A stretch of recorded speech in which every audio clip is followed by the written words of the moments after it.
ಒಂದು ಈಗಾಗಲೇ ಮೇಕೆದಾಟನ್ನು ಮಾಡೋದಕ್ಕೆ ರಾಜ್ಯ ಸರ್ಕಾರ ಇದಾಗಿ ಅದು ಒಂದು ಹಂತಕ್ಕೆ ಗ್ರೀನ್ ಸಿಗ್ನಲನ್ನು ಭಾರತ ಸರ್ಕಾರನೂ ಕೂಡ ಕೊಟ್ಟಿದೆ.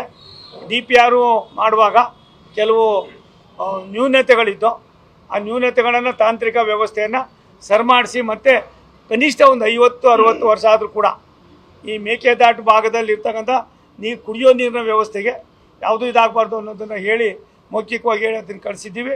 ನನಗನ್ನಿಸ್ತದೆ ಶಾಶ್ವತವಾದ ಇಲ್ಲ ಅಂತ ಏನಿಲ್ಲ. ರಾಷ್ಟ್ರದ ಪ್ರಧಾನಮಂತ್ರಿ ನರೇಂದ್ರ ಮೋದಿಯವರು ಈಗಾಗಲೇ ಮಧ್ಯಪ್ರದೇಶ, ರಾಜಸ್ಥಾನ, ಗುಜರಾತು, ನಾರ್ತ್ ಇಂಡಿಯಾದಲ್ಲಿ ಸುಮಾರು ವರ್ಷಗಳಿಂದ ಇದ್ದಂಥ ಬಹುತೇಕ ಇಂಥ ಸಮಸ್ಯೆಗಳನ್ನು ಕೈಗೆತ್ತಿಕೊಂಡು ಅದರೊಳಗೆ ಈಗಾಗಲೇ ಸಫಲರಾಗಿದ್ದೇವೆ. ಆದ್ದರಿಂದ ರಾಜ್ಯದಲ್ಲೂ ಕೂಡ ಇವೆಲ್ಲ ಆಗಬೇಕಾಗಿದೆ. ಇದಕ್ಕೂ ಕೂಡ ಈಗಾಗಲೇ ಒಂದು ಪ್ರಸ್ತಾವನೆ ಬಂದಿದೆ. ನಮ್ಮಲ್ಲಿ ಕೇಂದ್ರ ಸರ್ಕಾರದ ವ್ಯವಸ್ಥೆಯ ಮಧ್ಯದಲ್ಲಿ ಏನು ನಾವು ಕೃಷ್ಣ ಮತ್ತು ಬೇರೆ ಬೇರೆ ಕಡಿಮೆಯ ನೀರನ್ನು ಒದಗೂಡಿಸ್ತಕ್ಕಂಥ ಕೆಲಸ ಮಾಡಬೇಕು ಅಂತ ಇದ್ದೀವಿ.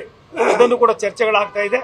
ಅದಕ್ಕೂ ಕೂಡ ಕಾನೂನನ್ನ ಒಂದು ಸಮಿತಿಯನ್ನು ಮಾಡ್ತಕ್ಕಂಥದ್ದಕ್ಕೆ, ಆರ್ಬಿಟ್ರೇಷನ್ ಮಾಡ್ತಕ್ಕಂಥದ್ದಕ್ಕೆ ಏನು ರಾಷ್ಟ್ರದ ಸುಪ್ರೀಂ ಕೋರ್ಟ್ ಏನಿದೆ ಅದರ ಒಂದು ಸೂಚನೆ ಮೇರೆಗೆ ಕೆಲವು ಕಾರ್ಯಕ್ರಮಗಳು ನಡೀತಾ ಇದೆ.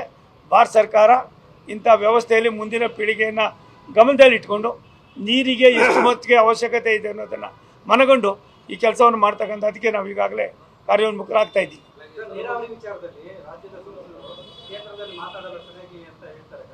ಒಂದು ನಿಮಿಷ ತಾಳಪ್ಪ, ಹೇಳೋರಿಗೆ ಏನು ಮಾಡೋಕ್ಕಾಗೋದಿಲ್ಲ. ವಾಸ್ತವಾಂಶವನ್ನು ಅರ್ಥ ಮಾಡ್ಕೊಂಡಿರೋರಿಗೆ ತಾಂತ್ರಿಕವಾದ ವ್ಯವಸ್ಥೆ ಇರೋದ್ರಿಂದ ಈ ಫೆಡರಲ್ ಸ್ಟ್ರಕ್ಚರ್ನಲ್ಲಿ ನಾವು ಒಂದೇ ಒಂದು ಪರಿಹಾರ ಏನು ಇವತ್ತು ನಮ್ಮಲ್ಲೇ ನೀರಿಲ್ಲದೆ ಹೋದಾಗ ನೀರನ್ನು ಕೇಳ್ತಕ್ಕಂಥದ್ದು ಎಷ್ಟು ಮಟ್ಟಿಗೆ ಸರಿ ಅನ್ನೋದನ್ನು ಅರ್ಥ ಮಾಡಿಸ್ತಕ್ಕಂಥದ್ದು. ಎರಡನೇದು ಮೇಕೆದಾಟು ಯೋಜನೆಯನ್ನು ಮಾಡಬೇಕು ಅಂತ ಏನಿದೆ ಅದನ್ನು ಕೂಡ ಮಾಡ್ತಕ್ಕಂಥದ್ದು.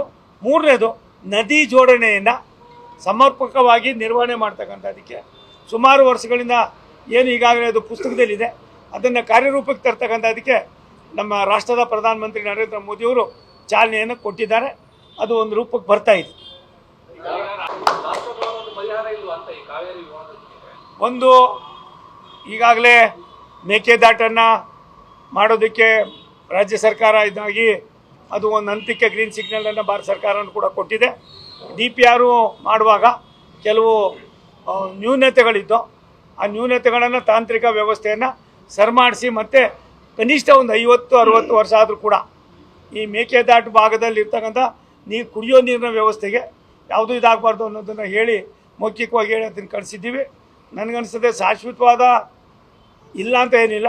ರಾಷ್ಟ್ರದ ಪ್ರಧಾನಮಂತ್ರಿ ನರೇಂದ್ರ ಮೋದಿಯವರು ಈಗಾಗಲೇ ಮಧ್ಯಪ್ರದೇಶ, ರಾಜಸ್ಥಾನ, ಗುಜರಾತು, ನಾರ್ತ್ ಇಂಡಿಯಾದಲ್ಲಿ ಸುಮಾರು ವರ್ಷಗಳಿಂದ ಇದ್ದಂಥ ಬಹುತೇಕ ಇಂಥ ಸಮಸ್ಯೆಗಳನ್ನು ಕೈಗೆತ್ತಿಕೊಂಡು ಅದರೊಳಗೆ ಈಗಾಗಲೇ ಸಫಲರಾಗಿದ್ದೇವೆ.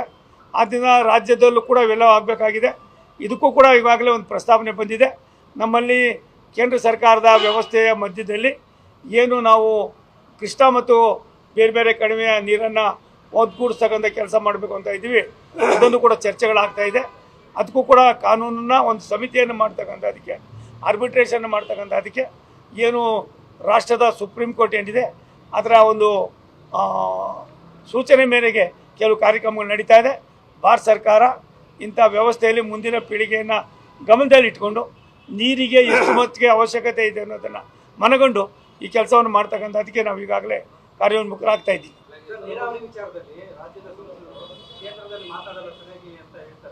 ಒಂದು ನಿಮಿಷ ತಾಳಪ್ಪ, ಹೇಳೋರಿಗೆ ಏನು ಮಾಡೋಕ್ಕಾಗೋದಿಲ್ಲ.